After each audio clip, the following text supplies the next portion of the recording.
నేను మీకు ఇవాళ ఒక విషయం చెప్దాం అనుకుంటున్నాను. అదేంటంటే, ఇప్పుడు మనము మ్యాథ్స్ నేర్చుకున్నాం. ఈ మ్యాథ్స్‌లో 2 × 2 = 4.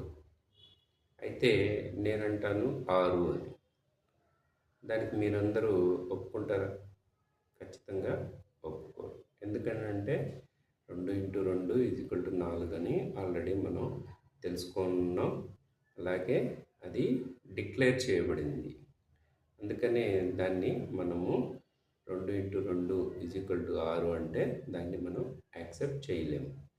అలాగే మన బాడీ కూడా కొన్ని ప్రిన్సిపల్స్‌తో, కొన్ని రూల్స్‌తో, కొన్ని లాస్‌తో ఇవన్నీ కూడా కలిపి రన్ చేయబడుతుంది మన బాడీ.